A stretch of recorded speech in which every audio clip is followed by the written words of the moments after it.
On today's episode of 5 Minute Friday, we talk interest rates, we talk our new sustaining donor mortgage, we talk moments when you feel like everything comes together, and we talk about the Bank of Canada's move this week.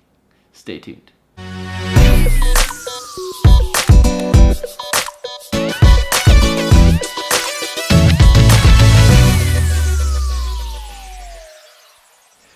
Okay, so welcome to 5 Minute Friday, that day when we take 5 minutes to talk about what's going on in the mortgage world. Again, uncut, unfiltered. These are going to be as raw as possible, and they're simply here to get as much information out to you, the client, the consumer, the realtor, as we possibly can get out there in a very short period of time. So let's talk about interest rates right out of the gate. This week we saw interest rates come down, believe it or not. Everybody thought the Bank of Canada was going to increase rates. Really nothing happened in the bond market that would warrant a move in interest rates, but what did happen was March 1st rolled around. And when March 1st rolls around, we see lenders typically get a little bit more competitive, and that's exactly what happened. Most of them moved their 5-year fixed rate from 3.39 down to 3.24. We saw one come out this morning with a 3.19% interest rate. So that's right, 5-year fixed, 3.19%. Great rate. Remember, those are insured rates, so that's putting less than 20% down. If you're putting more than 20% down, rate's going to be a little bit higher. That has to do with the risk of the mortgage not being insured. So if you have questions, feel free to give us a call on that. Variable rates. Variables at prime minus 1.24%, so 2.21%. I still believe this is a great option, especially for families with young kids. If you have a variable rate and interest rates do go up, you'll feel the increases over time rather than all at once on renewal date. So I think this is a good strategy, especially considering that it's almost a full % lower than what a 5-year fixed is right now. So there's a big runway for interest rates to go up before you'll find yourself in a position where you're worse off. So loving the variable right now, especially compared to that 5-year fixed if you've got the stomach for it. This is really cool. It became real for me. The sustaining donor mortgage, something that I have been working on for probably the better part of a year. This has not been easy. It's been one of the hardest projects I've ever worked on.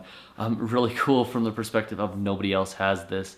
I'm not saying that nobody else will be able to come up with it and duplicate it, but it is a phenomenal product where a consumer can come to us, Mortgage 360, say, hey, I want to get my mortgage. I want to pay those broker rates, those best rates available in the market, but I want to also do something to give back to my community. And in this case, with our new sustaining donor mortgage, they will be able to do that right away by having us make a donation on their behalf right out of the gate as soon as the mortgage closes. And then every year, for as long as they hold the mortgage, they will continue to make a donation to their charity of choice. So we think this is a really cool way to give back to the community. We think this is a huge strategy shift for our business. I can see this going nationwide very fast, and hopefully everybody who participates and everybody watching will agree with that. So it's been a really cool process for us. It's been one of those times in my life where I start to feel like everything is coming together. Most businesses try to compete with the other companies in their business. I feel like in the mortgage industry, this is us going in a completely different direction and doing something that nobody else is doing. So we're excited. The competition is not the other mortgage brokerages. It's the people that we face every morning in the mirror. And I can tell you, our team is super excited about this as well. So, that's most of what we've got going on right now. But by the way, there's one more thing. Bank of Canada chose not to move interest rates on Wednesday. This is no surprise to me. I think it was a surprise to a lot of people. A lot of people are blaming Trump. I don't think the Bank of Canada has a huge runway left to raise interest rates. The inflation that is normally necessary for them to increase rates hasn't really been there. They've just been taking the slack out of the economy that was put there by the super low rates that were installed when 2008, 2009 happened. The extra, what's the word I'm looking for here? The extra stimulus is what they've been taking out.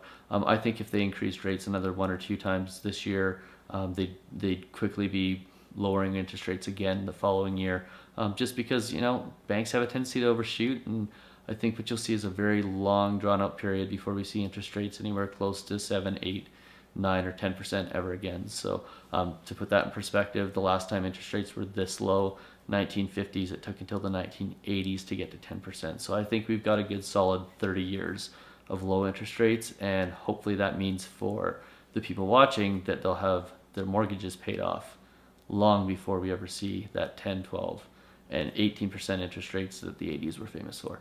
So that's 5 Minute Friday, and I think it's almost perfectly 5 minutes last time we went over. So thanks for tuning in. We will talk to you next week, Friday, same time, same place.